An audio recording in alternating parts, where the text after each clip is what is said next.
Shabbat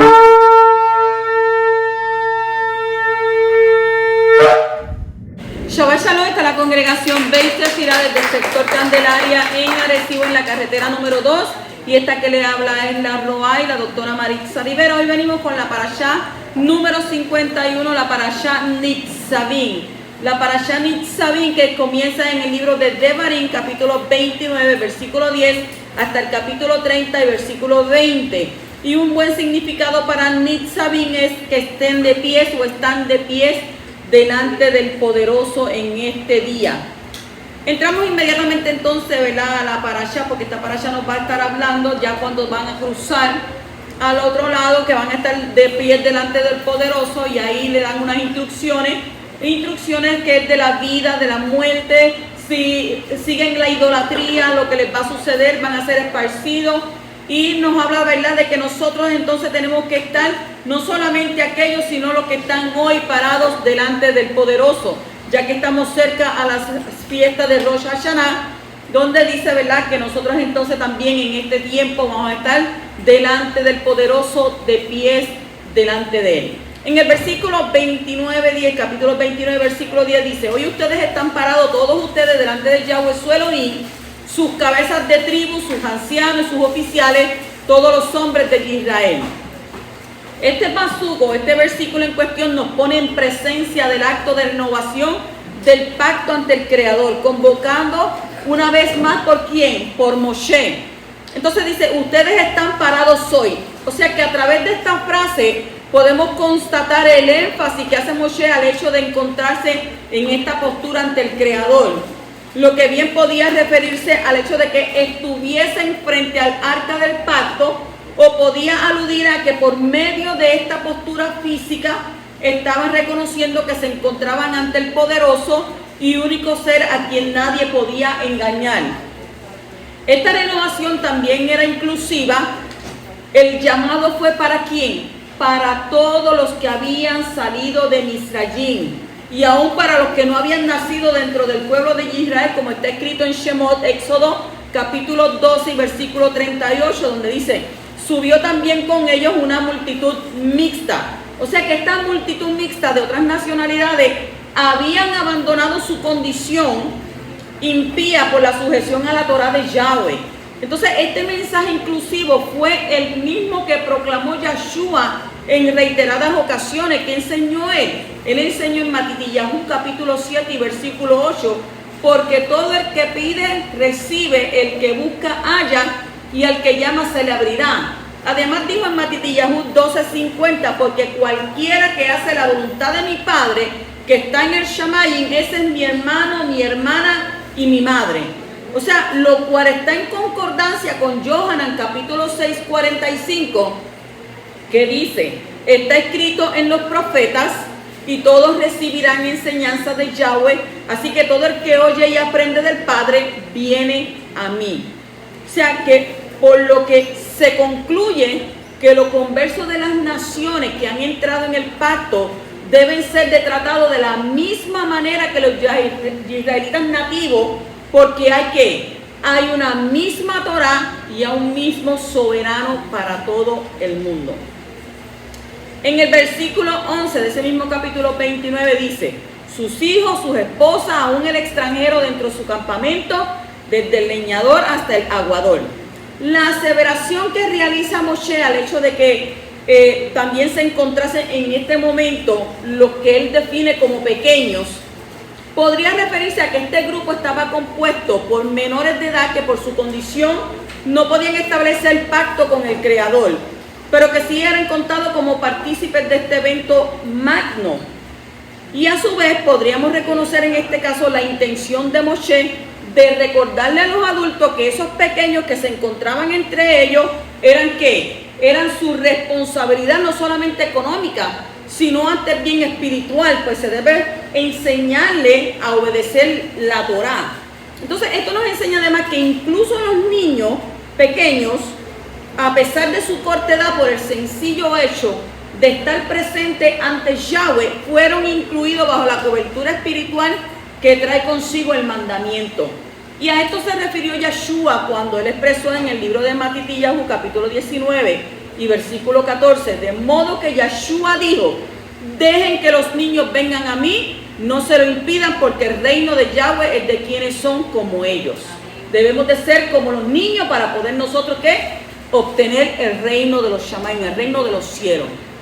El capítulo 29, 12 de Devarim, de Deuteronomio, nos dice, el propósito es que ustedes deben entrar en el pacto de Yahweh su Elohim, y en este juramento que Yahweh su Elohim está haciendo hoy. ¿Qué sucede con esto? Como se puede observar, hay una declaración de propósito manifiesta en este texto. ¿Que pone qué? Que pone de relieve que la Torá, la Escritura, persigue lograr que todo aquel que crea en el poderoso establezca una unión con el carácter indisoluble. Esto no es religión, esto es una relación.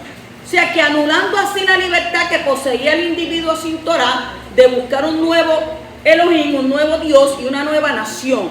Entonces de esto nos habló Shaul Pablo cuando dijo en Efesios capítulo 2 versículos 12 al 15, y acuérdense de que en aquel tiempo estaban sin el Mesías, sin el Mashiach, apartados de la ciudadanía de Israel y ajenos a las alianzas de la promesa, estando sin esperanza, sin Elohim, sin Dios en el mundo. Pero ahora en el Mashiach Yeshua, ustedes que en otro tiempo estaban lejos se han acercado por la sangre del Mesías, del Mashiach, porque Él es nuestra paz, nuestra shalom, que de ambos pueblos nos hizo uno, y Él derribó en su carne la barrera de división, que es decir, de hostilidad, la hostilidad.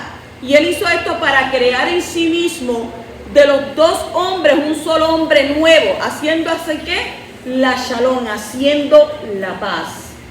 En el capítulo 29, versículo 14 al 15, ahí de Devarim dice, yo hago esta alianza con sus sanciones, no solamente con ustedes, sino tanto con los que están aquí con nosotros hoy, delante de Yahweh nuestro Elohim, como con los que no están con nosotros hoy.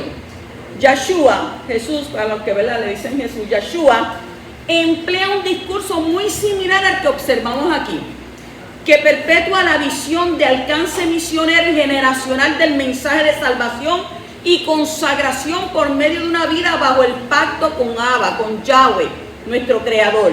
Y eso lo vemos registrado en el libro de Yohanan, en el libro de Juan, capítulo 17, versículo 20, donde dice, pero no ruego solamente por esto, sino también por los que han de creer en mí por medio de la palabra de ellos. O sea que esto nos enseña que este pacto incluye a los que no habían nacido todavía, pero que por la misericordia del Creador, Él recogería de entre las naciones, y Moshe proféticamente le está aludiendo tanto al tiempo de la dispersión como al de la restauración de este verso, porque usted sabe que están dispersados en las naciones. Por tanto, ¿verdad? Él hace una inclusión en esto. El capítulo 29, versículos 16 al 18 dice, bien saben ustedes que nosotros moramos en la tierra de Egipto, de Misrayim, y que pasamos por en medio de varias otras naciones, y ustedes han visto las cosas detestables, los ídolos de madera, de piedra, de plata, de oro, que guardan ellas. Tal vez haya entre ustedes algún hombre o alguna mujer, o algún clan, o alguna tribu, cuyo corazón se está apartando ahora mismo de Abba, de Yahweh, del Creador, nuestro Elohim, nuestro Dios, para ir a adorar ¿qué? Las deidades de esas naciones. Tal vez haya entre ustedes una raíz que produce ortiga y ajenjo. Es lo que nos dice la Escritura. O sea, este pasaje nos advierte sobre un aspecto desconcertante y sombrío de la conducta humana.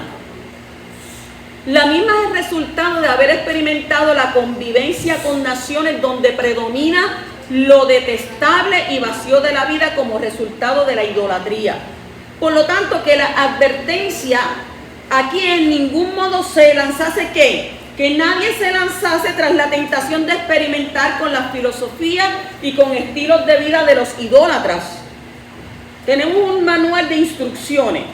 Tenemos un libro de que cualquier pregunta, cualquier duda que tú tengas, tú te vas a la Escritura, te vas a la Torá y ella te la va a contestar. Por tanto, Abba era que el Cana, celoso con esto, por eso no quería que la gente se juntara con las demás naciones a su alrededor. Porque hay un dicho popular que dice, dime con quién andas y te diré quién eres. Porque si tú andas con este, pues quiere decir que a lo mejor tú estás, ¿verdad? ¿En qué? Estás en acuerdo con esa persona. Entonces, la vigencia de esta advertencia es extraordinaria.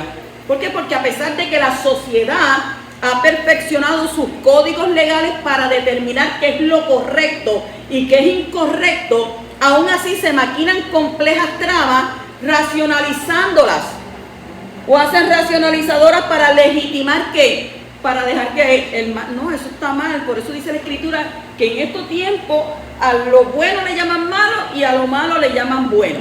Entonces, ¿qué hacen ellos? Racionalizadoras, ¿para qué? Para legitimar el mal, la inmoralidad y el disfrute promovido de ambos. Entonces, este fenómeno se deriva de una diversificación de propuestas idolátricas. ¿Y a pesar de qué? Y a pesar de todo este entorno adverso, podemos decir, bendito sea el Creador, porque como dice en el libro de Tito, ¿y hay un libro de Tito? Sí, hay un libro de Tito, capítulo 3, versículo 3, ¿qué dice? Porque en otro tiempo nosotros también éramos ¿qué? Insensatos, desobedientes, extraviados, y estábamos ¿qué? Esclavizados por diversas pasiones y placeres, viviendo en malicia y en envidia, y éramos aborrecibles, odiándonos unos a otros. Mire qué cosa. Mas el Todopoderoso nos alcanzó ¿con qué? Con la luz de su Torá, con la luz de la Escritura, librándonos del veneno amargo y el ajenjo. O sea que el nuevo pacto, el Nuevo Testamento, el Brit Hadasha en hebreo, registra un texto que se ha malinterpretado. Hebreos capítulo 12, versículo 15, que dice, miren bien, que ninguno deje de alcanzar el favor de Elohim, de su Dios o de Abacadosh, que ninguna raíz de amargura brote y cause estorbo y que por ella muchos se contaminen. O sea que según este texto de Deuteronomio, la raíz es ¿qué? La idolatría, no la amargura, como se ha malinterpretado. Entonces el ajenjo es símbolo de amargura. Esta amargura lo que refleja es la tristeza que le vendrá a los idólatras.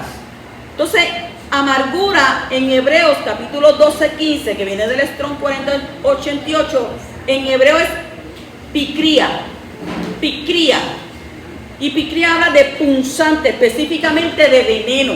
Entonces habla de una raíz que venenosa. Entonces pues, tenemos que entender que el ajenjo o la raíz venenosa de la cual habla la palabra es siempre una relación con la idolatría o resultado de apartarse de nuestro Creador. Dice en Deuteronomio 29, 18, tal vez haya entre ustedes algún hombre, alguna mujer o algún clan o alguna tribu cuyo corazón se está ¿qué? Separando, apartándose ahora mismo de Abba, nuestro Elohim, para ir a adorar a las deidades de esas naciones. Y tal vez haya entre ustedes una raíz que produce ortiga y ajenjo. ¿Qué nos dice entonces en Jeremías? Capítulo 23, versículo 13 al 15, dice, en los profetas de Shomrón he visto algo repulsivo, profetizan en nombre de Baal, extravían a mi pueblo Israel, pero lo que he visto en los profetas de Jerusalén es algo horrible. ¿Qué dice? Adulterio y tratos falsos, animan a los malhechores de manera que ninguno se aparta ni ninguno se vuelve de su maldad. Todos ellos son para mí como Sedón, y todos sus habitantes como Amorai. Ciertamente así ha dicho Yahweh de los ejércitos acerca de los profetas, los voy a hacer comer ajenjo y beber un trago amargo, porque de los profetas de Jerusalén ha salido ¿qué? La impiedad a todo el país. También en Hechos capítulo 8 versículo 9 dice, cierto hombre llamado Shimón había estado en la ciudad desde antes de esto ejerciendo la magia y asombrando a la gente de Shomrón, pretendiendo ser un gran personaje. Que dice entonces en Hechos 8:18, y al ver Shimón que por la imposición de las manos de los enviados se daba el espíritu de santidad, el Ruach HaKodesh, les ofreció ¿qué? Dinero. Pero si nos vamos más adelante, en Hechos 8, 22, 23 dice, arrepiéntete de esa maldad tuya y ruégale a Abacadosh a ver si te perdona ese proyecto de tu corazón. ¿Por qué? Porque percibo que aún estás en hiel de amargura y en cadenas de injusticia. O sea que esta palabra ajenjo refleja el sufrimiento que le esperan a los que se apartan del Creador. Entonces, la palabra Yaná, L-A-N-A, viene de una raíz que no se usa. Entonces, la maldición vendrá sobre los idólatras y sobre los que quebrantan la Torá, los que quebrantan las Escrituras. Por eso la Escritura nos dice a nosotros que aquel que sabe hacer lo bueno y no lo hace, le es contado por pecado. Si tú sabes que tú no puedes fornicar, pues tú vas y lo haces, pero tú estás consciente que eso está mal, pero tú lo haces, pues entonces eso sí te es contado por pecado. Entonces, la maldición va a venir ¿sobre qué? Sobre aquellos que son prácticamente idólatras. Idólatra no es que va a adorar esto, va a adorar que hay muchas formas de idolatría. Entonces, en el libro de Apocalipsis tiene un pasaje que al tener este entendimiento de la Torá, se nos aclara también. Capítulo 8, versículos 10 al 11, que dice: el tercer mensajero tocó la trompeta y cayó del cielo del Shamaim una gran estrella ardiendo como una antorcha, y cayó sobre la tercera parte de los ríos y sobre las fuentes de agua. El nombre de la estrella es Ajenjo, y la tercera parte de las aguas se convirtió en ajenjo, y muchos hombres murieron por las aguas porque se pusieron amargas. Para identificar la estrella, podemos entonces decir por lo que conocemos. Estrella puede referirse a un ángel, a un malak, que cae del cielo, del Shamaim. ¿Qué dice que trae? Trae amargura o maldición sobre las aguas. Y las aguas representan ¿qué? Las naciones. O sea que tiene un nombre maldito, un nombre que se llama Ajenjo. Y muchos hombres mueren a causa de ¿qué? De la maldición sobre las naciones. Por eso es que mueren tanto. Continuamos en el capítulo 29, versículo 28. Dice: Yahweh los arrancó del suelo en ira, furia y gran enojo, y los arrojó a otra tierra, como es todavía el caso. Esta es una referencia a las 10 tribus que tendrán que permanecer en otra tierra hasta que venga el siglo venidero. La palabra hasta hoy, literalmente como en este día, es interpretada como una referencia al Olam Habá. El Olam Habá es el siglo venidero, no ahora. Capítulo 29 y versículo 29 dice: los actos ocultos le conciernen a Yahweh nuestro Elohim, al poderoso Rey, pero en cuanto a los actos manifiestos queda de parte nuestra y de nuestros hijos, y siempre aplicar todas las provisiones de esta Torá, de esta escritura. Lo escondido pertenece a Yahweh. Sin lugar a duda, esta información nos transmite ¿qué? Consuelo, puesto que la abrumadora cantidad de personas ignorantes y detractoras de la verdad de la escritura, de la Torá, que nos encontramos en el derredor, nos pudieran hacer sentir en algún modo responsables de su condición. Pensando quizás en eso es que aparece esta declaración que determina como único ser competente para tratar con los pecados ocultos al Todopoderoso. Además, nos enseña que tenemos la responsabilidad de transmitir a nuestros hijos todas las cosas que el Creador nos ha revelado. Y también significa que los pecados que son cometidos en secreto no pueden ser juzgados por un tribunal humano, sino que serán condenados por el tribunal celestial, y que el Kadosh de los Kadoshim nos juzga al pueblo por esos pecados. Entonces, sin embargo, los pecados que han sido cometidos abiertamente tendrán que ser juzgados por los líderes del pueblo para que el castigo de ellos no caiga sobre todo el pueblo. Pasamos al capítulo 30 y versículo 1, donde dice: cuando te sucedan todas estas cosas, la bendición y la maldición que he puesto delante de ti, y las tomes en serio entre las diversas naciones las que te haya dispersado Yahweh tu Elohim. Vamos a partir para analizar este versículo del periodo que abarca la expresión caigan sobre ustedes. O sea que ambas, la bendición y la maldición. Y puesto que claramente estamos en presencia de otro momento de vocación profética en un futuro que para nosotros es visto como que, como un pasado panorámico que demuestra que durante los periodos de lealtad al poderoso, su pueblo gozó de las bendiciones prometidas sin tardanza. Mas cuando se rebajaban hacia el pecado, solo cosechaban ¿qué? Las maldiciones también prometidas. O sea que esta realidad contrastada por los argumentos históricos será, según esta declaratoria profética, la que hará despertar el corazón de todo el que es pueblo de Abba y producirá en él, donde quiera que se encuentre, un retorno ¿a qué? A la obediencia al mandamiento. Entonces hace ¿qué? Hace teshuvá, que es teshuvá, arrepentimiento. Y sobre este punto, siglos después, el poderoso declaró en el libro de Ezequiel, Yehezkel, capítulo 34, versículo 16: yo buscaré a la perdida, traeré de regreso a las descarriadas, vendaré a la quebrantada, fortaleceré a la enferma, pero a la gorda y fuerte, ¿qué dice? Yo destruiré. O sea, yo las alimentaré con juicio. También expresó en Ezequiel capítulo 37 y versículo 21: y les dirás que así ha dicho Yahweh: miren, yo tomaré a los hijos de Israel de entre las naciones a las cuales ellos fueron, los reuniré de todas partes y los traeré a su propia tierra. O sea, ¿qué quiere decir esto? Que el pueblo de Israel, las 10 tribus del norte, han sido esparcidas a todos los pueblos que existen en la tierra. Y entre todas las naciones hay descendientes físicos de Israel. Entonces, al fin ustedes empezarán a pensar lo que les ha sucedido. Ahora hay una referencia al toque sobrenatural del poderoso que trasciende al poder del convencimiento intelectual, y es a esto a lo que se refiere esta porción. O sea que nos lleva a recordar que no basta con saber en el área del pensamiento lógico que el poderoso verdadero que representan las escrituras es el que se sostiene por los antecedentes hebreos y no el que se generó como una herramienta más de comercio y control durante el periodo helénico. Solo cuando el argumento histórico llega a estremecer hasta lo más profundo de nuestras emociones es que podremos mostrarnos verdaderamente contritos y humillados ante nuestro Padre Celestial.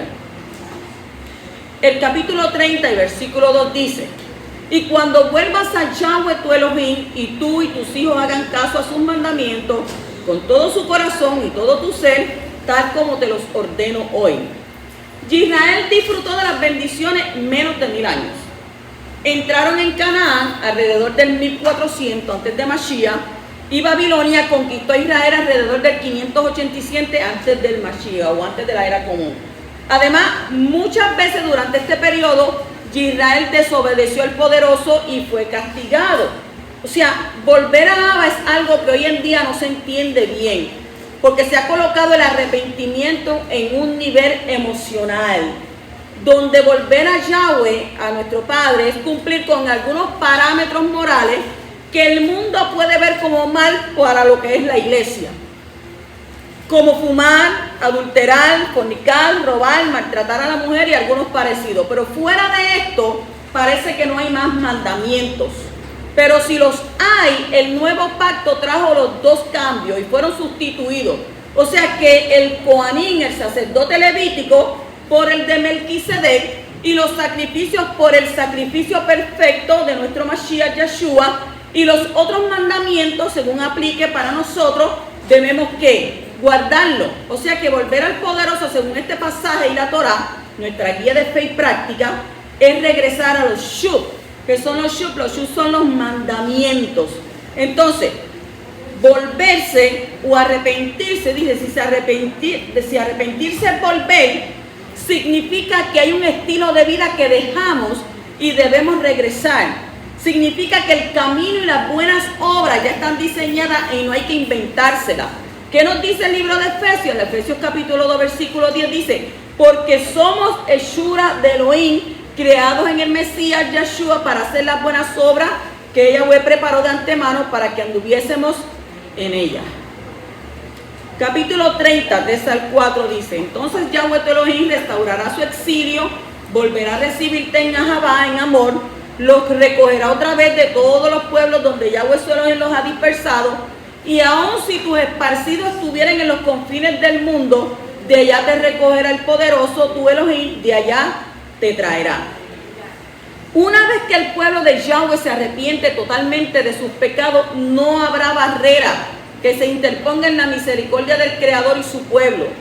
Donde quiera que se encuentre un hijo suyo, independientemente de lo arraigado que se encuentre en la nación que habita, el poderoso de los poderosos los hará retornar a sus raíces, a su verdadera identidad y a la correcta adoración al único todopoderoso y creador. Cuando dice Él regresará y los recogerá, o sea que la versión en cuestión utiliza correctamente el verbo yisakar en hebreo, y este expresa literalmente que Yahweh será el causante de esta recogida, el poderoso. Entonces implica que Él retornará a sus cautivos, a la condición prometida, al estado espiritual prometido y al nivel de autoridad también prometido, insinuando así este término como que el poderoso, quien no abandonó a sus hijos, a pesar de haberlos disperso por su pecado entre las naciones, dice que Él mismo retornará con ellos del desierto. Si algo puede tener claro un hijo del Padre Celestial que ahora camina en las Escrituras, en la Torá, es la certeza de que durante su tiempo de ignorancia también contó con la intervención divina que ahora reconoce y agradece. Así que Baruch Yahweh, bendito sea el poderoso, la vuelta al poderoso en los últimos tiempos implica que, por lo tanto, la vuelta a la Torá viviente, a las Escrituras, ¿quién es quién?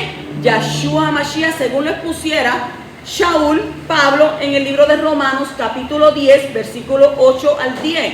¿Qué dice entonces? El mensaje está a tu alcance, en tu boca y en tu corazón.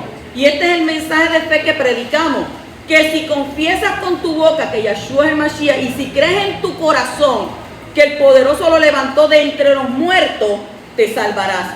Porque con el corazón se cree para obtener justificación y con la boca se hace confesión para alcanzar salvación.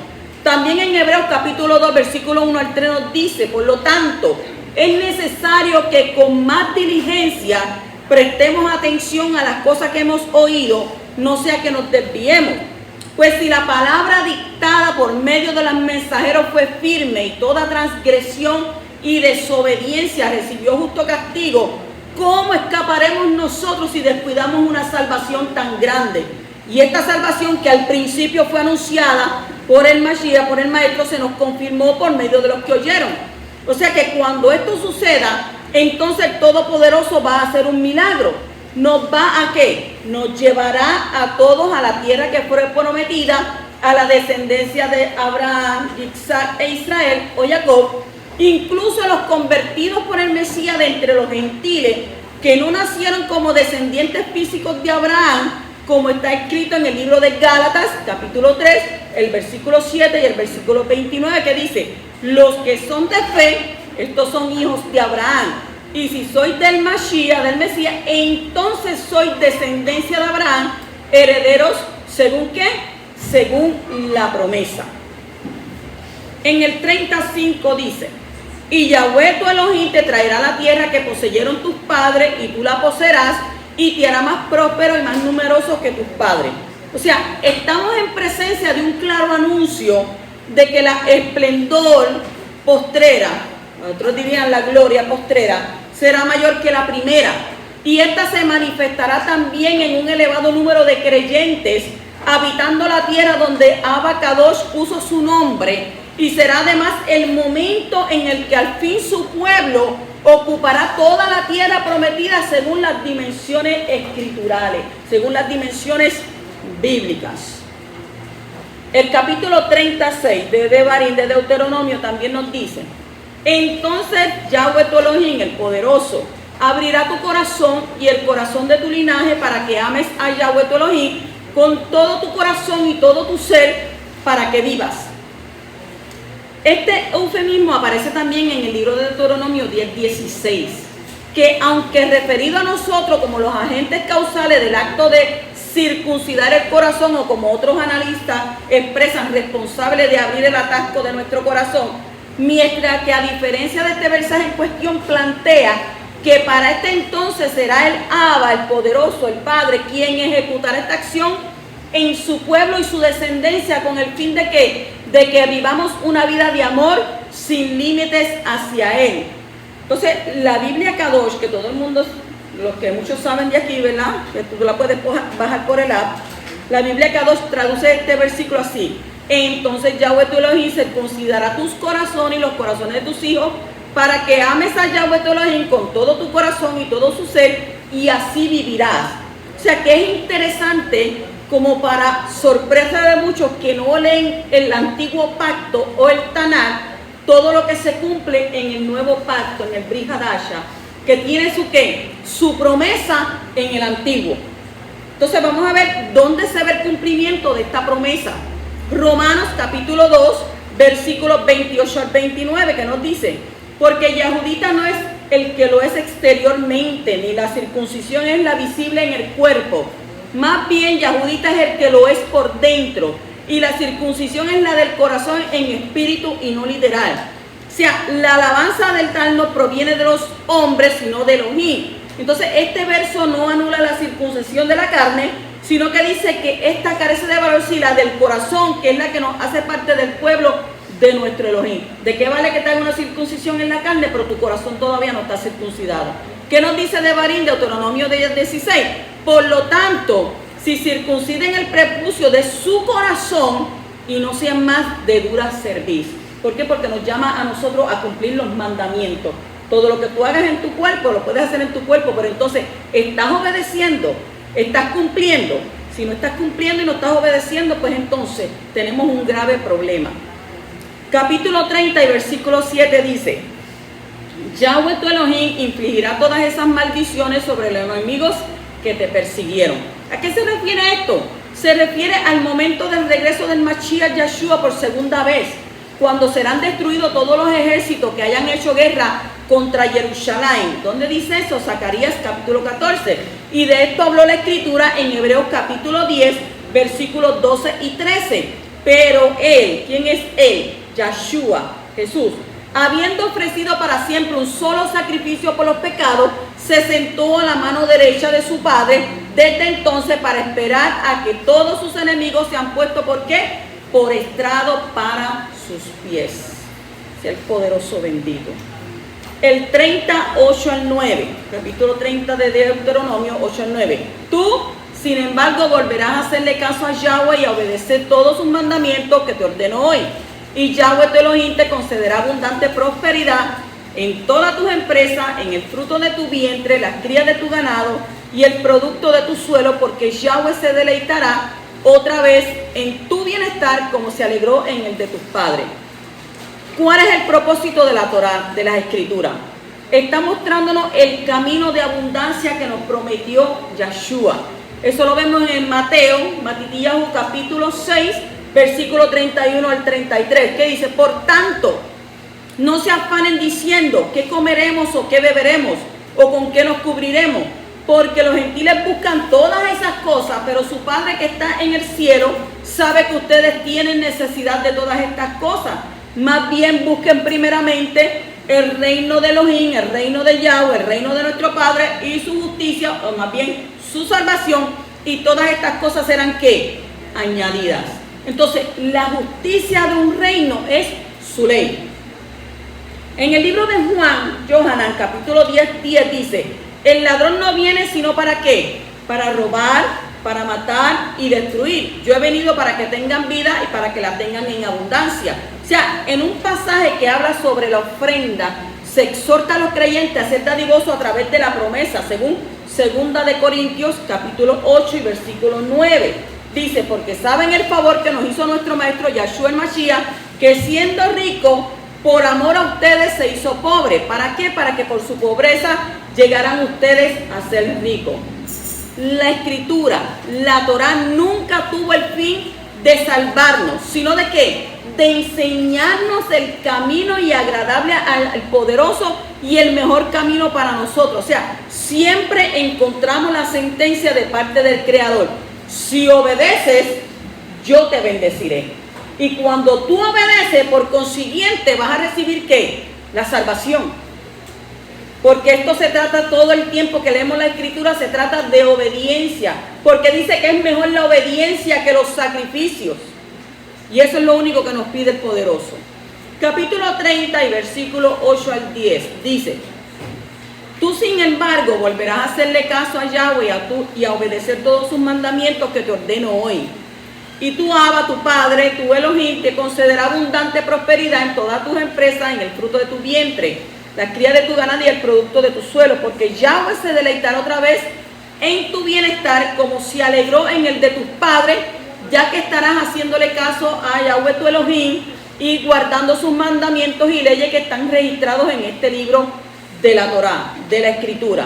O sea que una vez que vuelvas a tu Padre Celestial, a tu Elohim, con todo tu corazón, con todo tu ser, este versículo nos enuncia que las etapas del proceso de la teshuvá, de la vuelta, del arrepentimiento, los cuales son ¿qué? Obediencia, retorno, sinceridad absoluta e ilimitada. Eso no es que yo te obedezco hoy y mañana se me olvidó. O sea, cuando aprendemos esto, somos capaces entonces de reconocer que nosotros mismos en qué etapa nos encontramos.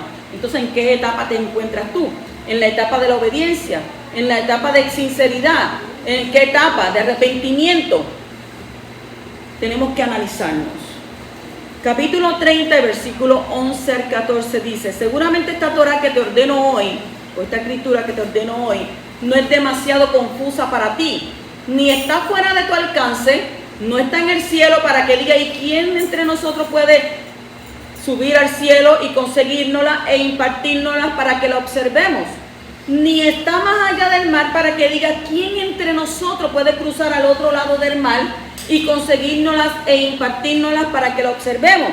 No, el asunto está muy cerca de ti. ¿Dónde dice que está? En tu boca, en tu corazón, para que tú la observes. O sea que podemos encontrar una referencia a este pasaje en el libro de Romanos capítulo 10, versículos 6 al 11, donde dice: en cambio, la justificación que es por la fe se expresa así: no digas en tu corazón quién subirá al cielo. O sea, es decir, para hacer bajar al Mashiach. El anhelo de alguien que pueda cumplirla y declararnos justos, alguien que pueda venir y hacernos obedecer. O sea, no hay manera de justificarnos fuera de Yeshua que no sea por la Escritura, por la Torá. Y por la ley es imposible. O sea que necesitamos que alguien nos haga obedecer, y el ser humano por sí mismo no puede porque está incapacitado para lograrlo. El número 7 dice: ni quién bajará al abismo, es decir, para hacer subir al Mashiach de entre los muertos. El 8 dice: ¿qué dice entonces? El mensaje está que a tu alcance, en tu boca y en tu corazón. Y este es el mensaje de fe que predicamos. Ahora, está cerca de nosotros. Y al paso de reconocer a Yeshua, a Jesús como Elohim y Adón de nuestras vidas, dice que este es el mensaje que predicamos: que si confesaras públicamente con tu boca que Yeshua es el amo, confiarás en tu corazón que Yahweh fue el que le levantó de los muertos, dice que entonces tú serás salvo. Ahora podemos obedecer, y la puerta a la salvación, porque está compuesta por confesión de Yeshua como tu Adón, como tu amo. O sea, reconocerlo, ya que es que reconocer que eres el Hijo del Poderoso que vino a esta tierra a traer con un mensaje de salvación. Confiar en su resurrección y los beneficios de esta. Creer en el triunfo otorgado a nosotros sobre la muerte, ¿verdad? Porque, ¿qué? Dice el 10, porque con el corazón uno permanece creyendo y entonces continúa la justificación, mientras que con la boca uno permanece dando testimonio público y continúa hacia la salvación. O sea, nuestra fe nos justifica, nuestra confesión pública, nuestra obediencia nos salva. Y ambas cosas son necesarias ¿para qué? Para la salvación. Entonces, fe y obediencia, según dice el 11, pues el pasaje citado dice que todos los que descansan su confianza en Él no serán humillados. O sea que la palabra o la ley ahora está en nuestro alcance.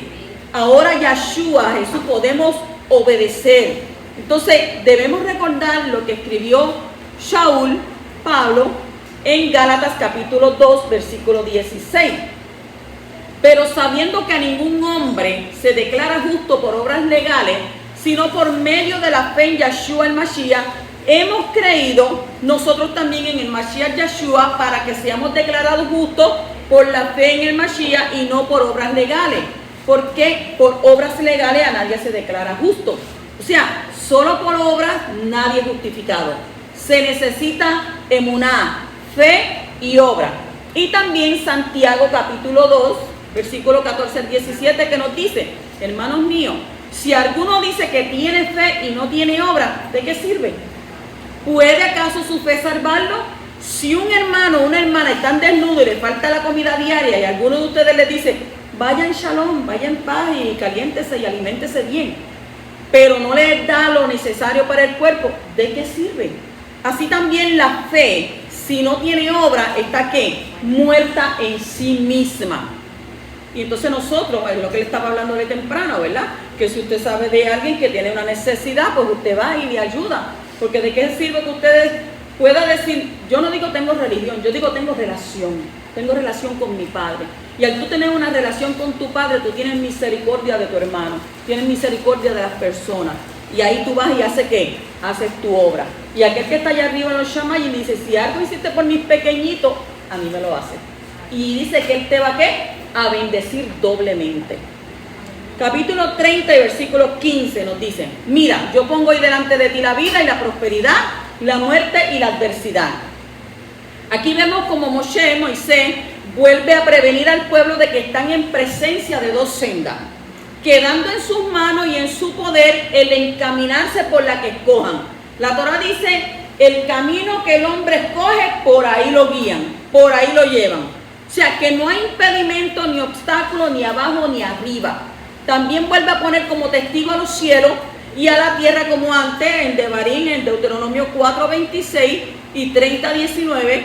Y entonces esta vez testimonian que la vida y la muerte he dado ante ti. O sea, la bendición y la maldición. Y que además te aconseja, no solamente te dice, mira, la vida y la muerte, pero te aconsejo hoy que elijas la vida para que vivas tú y tu descendencia en la paz de Yahweh, en Shalom de Yahweh. Porque usted sabe que el pecado que cometió su tatarabuelo, eso va caminando ¿qué? Tercera y cuarta generación la va a pagar, lo dice la Escritura.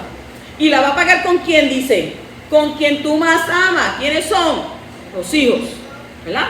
Entonces sobre este en particular es válido señalar que estos versículos, ¿verdad? Del 15 al 19 dice, la persona tiene opción para hacer el bien o el mal, y si así no fuera, no habría lugar para la Escritura, para la Torá, y castigo y premios serían nulos.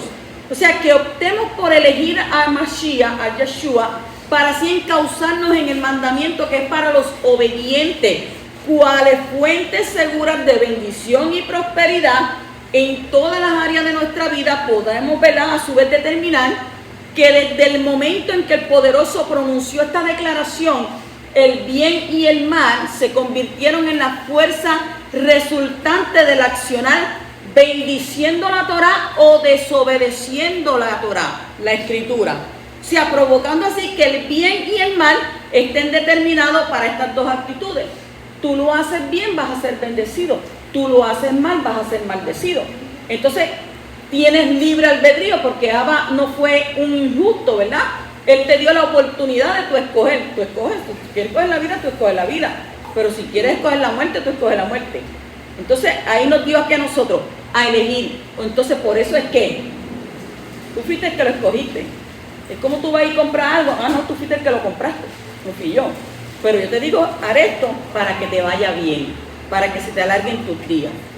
En el capítulo 30, 19 dice, llamó al cielo y a la tierra por testigo contra ti hoy. He puesto ante ti la vida y la muerte, la bendición y la maldición. Escoge la vida si quieres vivir tú y tu linaje. O sea que el hombre tiene facultad para escoger el camino de la vida o el de la muerte. Pero el Poderoso le recomienda escoger el camino de la vida. El que no lo hace se rebela contra el Padre Celestial. Y dice que va a sufrir la muerte, ¿por qué?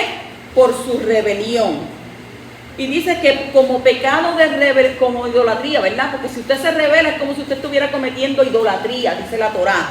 O sea que el cielo y la tierra son testigos en contra de todos los pecados del pueblo de Israel. Por lo tanto dice que tendrán que ser destruidos después del milenio, tanto el cielo como la tierra, para que no sean ¿qué? No queden como testigos que recuerden los pecados de Israel. Y eso usted lo consigue en el libro de Isaías, capítulo 65, 17, 66, 22, en Mateo 5:18, segunda de Pedro 3:13 y Gilgalú, Revelación, Apocalipsis 21:1. Le estoy dándole los textos para que no digan, ay, ¿de dónde se inventó eso? ¿De dónde se sacó eso? No, aquí todo es por la escritura. Entonces además podemos ver que este versículo, como lo observaba Rashi, quien lo vio como una expresión del deseo que Yahweh tiene que su pueblo aprenda una lección del cielo y la tierra. El cielo y la tierra no reciben ni recompensa ni castigo, pero sin embargo jamás se desvían de las funciones que Abba les asignó. Si es de esta manera con el cielo y la tierra, cuánto más nosotros que hemos recibido promesas por obedecer la escritura, la Torá. Entonces, no hemos entonces de hacer la voluntad del Todopoderoso con gran entusiasmo y con celo. O sea que de esta forma aprendemos que el ser humano no ejercita su libre albedrío enfrentándose a un mundo de valores relativos, sino al elegir cada día el obedecer lo que la Escritura enseña. Tú tienes el libre albedrío, es opción tuya. Tú obedeces la Escritura porque dice que meditarás en ella, ¿qué? Día y noche, todo el tiempo. Si te vas al Briadash dice, orad, meditad sin cesar. Estás todo el tiempo pensando en esto. Y eso te hace ¿qué? Te ayuda a ti a tú no transgredir los mandamientos. Entonces, continuamos en el capítulo 30, versículo 20. Dice, por medio de amar a Yahweh tu Elohim, obedecer sus mandamientos, aferrarte a Él, porque en eso tendrás vida y durarás mucho sobre el suelo que Yahweh tu Elohim juró que les daría a tus ancestros, Abraham, Isaac e Israel. El camino de vida es el camino del amor al poderoso. El amor a Yahweh se manifiesta en obediencia a su voz y en una relación muy íntima con Él. ¿Por qué? Porque Él es la vida. Y Él mismo es la vida eterna, como está escrito en 1 de Juan 5:20, que dice, y sabemos que el Hijo de Elohim ha venido y nos ha dado entendimiento a fin de que conozcamos al que es verdadero. Y nosotros estamos en aquel que es verdadero, en su Hijo, Yahshua HaMashiach, y este es el verdadero, ¿verdad? Elohim y la vida eterna. Primera de Yohanan 5:12 también nos dice que el que tiene al Hijo, ¿qué tiene qué? Tiene la vida. Y el que no tiene al Hijo de Elohim no tiene la vida. Entonces, ¿has escogido el camino de la vida? El poderoso te ordena a que te arrepientas del mal camino y escojas el buen camino que lleva a la vida. O sea que si escoges el camino de la vida ahora y confías en la redención que hay en Yahshua, dice que vas a ser salvo. ¿Qué nos toca en esta parasha? Esta parasha nos toca de cerca porque llega de manera maravillosa a la dispersión en la que vivimos hoy. Y como pueblo de Elohim, sea que somos descendientes de hebreo carnalmente o injertados por la sangre de Mashiach, según Romanos capítulo 11, porque fuimos injertados en el olivo, vivimos entonces en la esperanza de que algún día seremos regresados a nuestra tierra. O sea que la Escritura, la Biblia, la cual nosotros anhelamos y esperamos, nos dice que Yahshua es para nuestra salvación y es para nuestra justificación. Lo dice en segunda de Pedro capítulo 3:13, nos dice, pero según sus promesas, esperamos cielos nuevos, tierra nueva, en los cuales mora ¿qué? Mora la justicia. Y también en el libro de Apocalipsis capítulo 12 y versículo 17 dice, entonces el dragón se enfureció contra la mujer y se fue para hacer guerra contra los demás descendientes de ella, quienes guardan ¿qué? Los mandamientos del poderoso y tienen el testimonio de Yahshua HaMashiach. Y él se puso de pie sobre la arena del mar. Y también en Apocalipsis 14:12 dice, aquí se requiere la perseverancia de los Kadoshim, de los santos, de los justos, quienes guardan los mandamientos del Padre y la fe de Yahshua HaMashiach, de Jesús su Hijo. Shabbat Shalom.